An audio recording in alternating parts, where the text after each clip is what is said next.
আসসালামু আলাইকুম। আমি জেসমিন নওয়াজ আমার কুকিং চ্যানেল থেকে আপনাদেরকে জানাই স্বাগতম।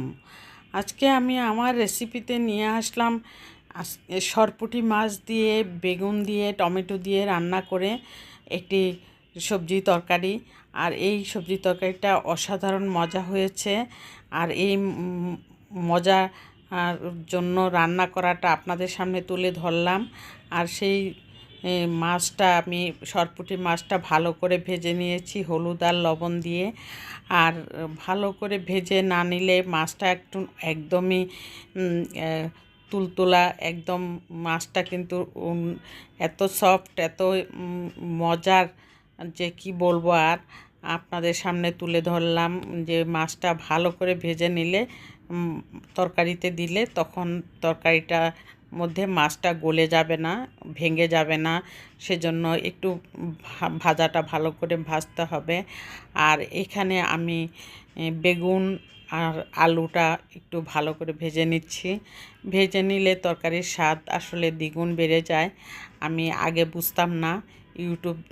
ইউটিউবে অনেকেই দেখি এভাবে রান্না করে, সেজন্য আমিও রান্না শুরু করে দিলাম এভাবে। আমি রান্না করে খেয়ে দেখলাম যে আসলেই এইভাবে সবজিটা যদি ভেজে নেওয়া হয় তাহলে তরকারিটার স্বাদ দ্বিগুণ বেড়ে যায়। আর সেই জন্যই আমি এখন মনে হয় সব তরকারি এভাবে রান্না করার আগে ভেজে নেই। আর আমার ভিডিওটা যদি আপনাদের কাছে এতটুকু ভালো লেগে থাকে তাহলে অবশ্যই একটি লাইক দিয়ে কন্টিনিউ করবেন, সাবস্ক্রাইব করে অল বাটনে প্রেস করে রাখবেন। আর আমি এখানে একটি সসপ্যান বসিয়ে দিয়েছি। বসিয়ে তারপরে আমি পেঁয়াজটা ভাজা ভাজা হয়ে আসার পরে হলুদের গুঁড়া দিয়ে একটু পানি দিয়ে দিলাম।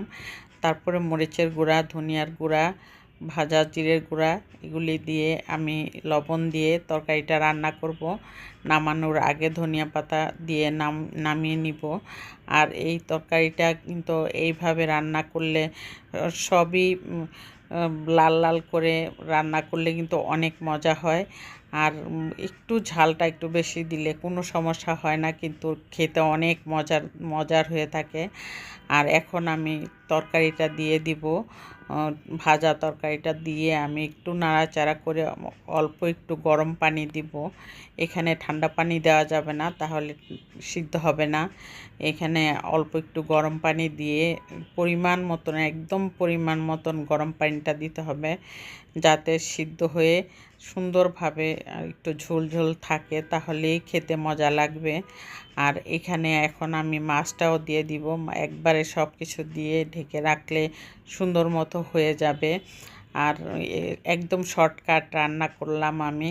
আর আমি বেশিক্ষণ যে কোনো তরকারি মশলা বেশি কষাই না। আছে না বলে অনেকেই একদম অনেকক্ষণ ধরে সবজির তরকারি দেওয়ার পরে কষিয়ে থাকে অনেকক্ষণ, মশলা দিয়ে কষিয়ে থাকে অনেকক্ষণ। আমি তা করি না। আমি একবারেই রান্নাটা করি। দেওয়ার সাথে সাথেই মশলা দিয়ে দিই। মশলা দেওয়ার সাথে সাথে একটু পানি দিয়ে মশলাটার মধ্যে তারপরে মরিচ টরিচ দিয়ে রান্না করে মশলা কষিয়ে সাথে সাথেই সবজি দিয়ে দিই। সবজি দেওয়া একটু নাড়াচাড়া করি, সাথে সাথে আমি পানি দিয়ে দিই। এখন যেমন মাছটাও দিয়ে দিলাম, টমেটোটাও দিয়ে দিলাম। এখন আমি একটু ঢেকে রাখবো। কিছুক্ষণ ঢেকে রাখার পর আস্তে আস্তে হতে থাকবে। চুলার আঁচটা একটু কমিয়ে রেখেছি। একদম হাই হিটে রান্না করলাম না, বেশি নাড়াচাড়া করলে আবার মাছটা ভেঙে যাবে। সেজন্য দেখলাম যে সব কিছু সিদ্ধ হয়ে এসেছে।